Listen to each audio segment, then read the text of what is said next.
प्रभाग क्रमांक 13 भादोड येथील एकविरानगर व गोरातपाडा या परिसरात मोठ्या प्रमाणात पाण्याची समस्या असल्यामुळे त्या परिसरात नियमित पाणी येण्याकरिता माजी नगरसेवक संजय लक्ष्मण म्हात्रे यांच्या प्रयत्नांनी नवीन बूस्टर पंप बसवण्यात आले आहे। तर यावेळी नवीन बूस्टर पंपचे उद्घाटन करण्यासाठी भिवंडी महानगरपालिकेच्या निवडणुकीत नवनिर्वाचित नगरसेवक निवडून आलेले बाळाराम मधुकर चौधरी, सुचिता रुपेश म्हात्रे, मनीषा दांडेकर यांच्या हस्ते करण्यात आले। तसेच यावेळी उद्घाटनाप्रसंगी माजी आमदार रुपेश म्हात्रे, माजी नगरसेवक संजय म्हात्रे, गोरखनाथ म्हात्रे समेत अनेक शिवसेनेचे कार्यकर्ते, पदाधिकारी तसेच गावातील ग्रामस्थ उपस्थित होते। भिवंडी महानगरपालिकेच्या निवडणुकीत प्रभाग क्रमांक 13 मधून निवडून आलेले नगरसेवक बाळाराम मधुकर चौधरी, अस्मिता प्रभुदास नाईक, सुचिता रुपेश म्हात्रे, मनीषा सुनील दांडेकर यांच्या माध्यमातून प्रभाग क्रमांक 13 मध्ये अनेक विकास कामे होणार असून याची शाश्वती माजी आमदार रुपेश म्हात्रे व ज्येष्ठ नगरसेवक बाळाराम मधुकर चौधरी यांनी दिले आहे। प्रभाग क्रमांक 13 मध्ये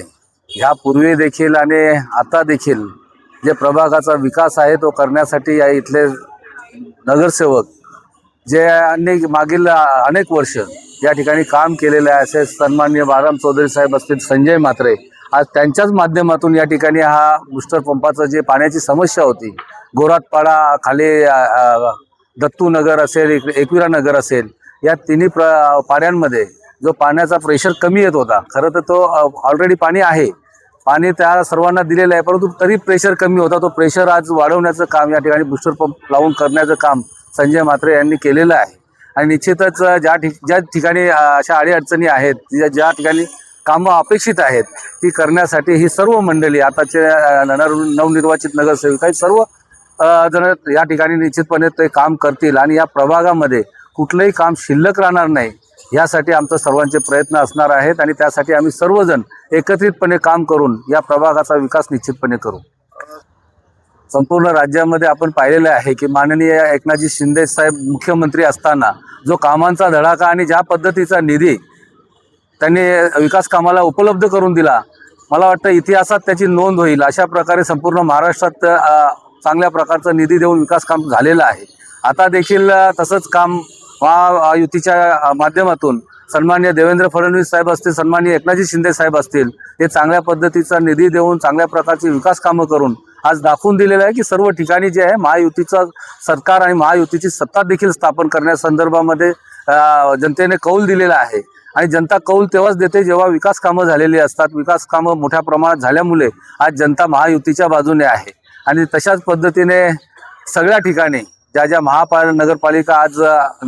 त्या ठिकाणी निवडणूक झालेली आहे त्या ठिकाणी देखील महायुतीला चांगलं यश आलेलं आहे आणि हे यश हे विकास कामांचं आहे, दिलेल्या निधीचं आहे आणि महायुतीवर लोकांचा विश्वास आहे, म्हणून हे यश प्राप्त झालेलं आहे। आज वार्ड क्रमांक 13चे सर्व मतदार बंधूंना आमच्याकडे जी विनंती केली होती, आम्ही जेव्हा प्रभागात फिरत होतो तेव्हा त्यांनी सांगितलं की आमच्या परिसरात पाणी येत नाही। त्यावेळेस संजय म्हात्रे, आमदार रुपेश म्हात्रे व सर्व नगरसेवकांनी आम्ही त्यांना ग्वाही दिली की निवडणूक झाल्यानंतर तुमचा पाण्याचा जो प्रश्न आहे, एकविरा नगर आहे, भादवडच्या 2 आदिवासी पाडा आहे, गोराटपाडा आहे, या परिसरात आम्ही ज्यावेळेस त्यांना विनंती करण्यासाठी गेलो त्यावेळेस त्यांनी आम्हाला सांगितलं की आम्हाला आमचा पाण्याचा प्रश्न सोडवा, आम्ही तुम्हाला भरघोष मताने निवडून देऊ, असं आम्हाला त्याने आश्वासन दिलं। या सर्व पाड्यांचं आणि आदिवासी पाड्यांचं मतदारांचं त्यांचं काम सांगितलेलं आज आम्ही बूस्टर लावून त्यांचं काम पूर्ण केलं। पुढील कामं जे असतील ते आमच्या नगरसेवक चारही पॅनलच्या वतीने जे कामं असतील ते आम्ही माननीय एकनाथ शिंदे साहेबांकडं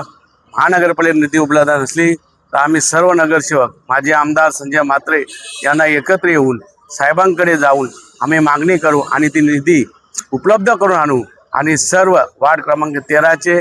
जे विकासाचे कामं असतील ते पूर्ण करू, असे आम्ही तुम्हाला सर्व मतदार बंधूंना आम्ही आमच्या पॅनलच्या वतीने माझे आमदार रुपेश म्हात्रे, संजय म्हात्रे, ॲडव्होकेट वकील मदनबुवा नाईक यांच्या वतीने सर्वांना आम्ही आश्वासन देतो, पुढील कामाला गती येईल असं बोलून मी माझे 2 शब्द संपवितो। सर्व मतदारांचे आमच्याकडून आभार।